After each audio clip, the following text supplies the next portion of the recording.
پھر اس وحی کے دو حصے ہیں، ایک ہے وحی جلی اور دوسری ہے وحی خفی۔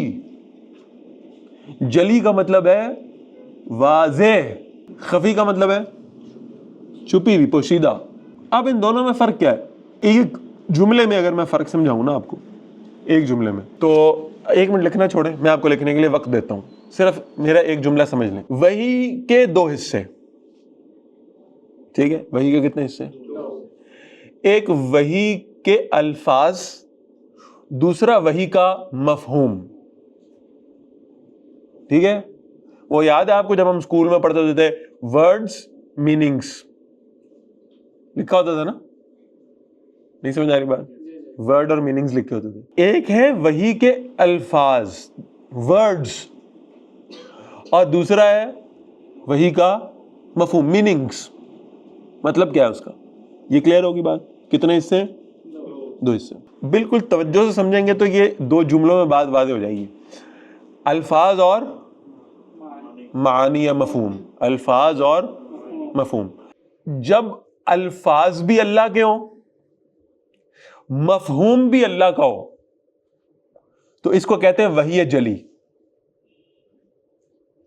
الفاظ بھی اللہ کے، مفہوم بھی اللہ کا، اس کو کیا کہتے ہیں؟ وحی جلی۔ اور اس کی مثال کیا ہے؟ قرآن۔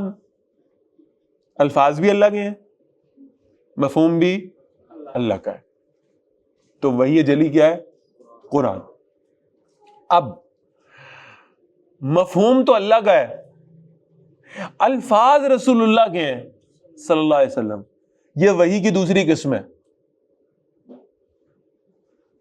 مفہوم اللہ کا، الفاظ رسول اللہ صلی اللہ علیہ وسلم کے، یہ وحی کی دوسری قسم ہے۔ اسے ہم کیا کہتے ہیں؟ وحی خفی۔ اور اس کی سب سے بڑی مثال ہے حدیث۔ حدیث بھی وحی ہے، اللہ کی طرف سے ہے۔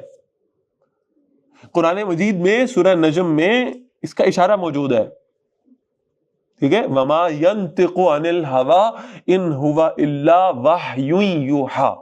اللہ کے رسول صلی اللہ علیہ وسلم اپنی مرضی سے کوئی بات نہیں کہتے، یہ وہی ہے جو انہیں اللہ کی طرف سے وحی کی جاتی ہے۔ تو احادیث مبارکہ بھی اللہ کی جانب سے وحی ہے۔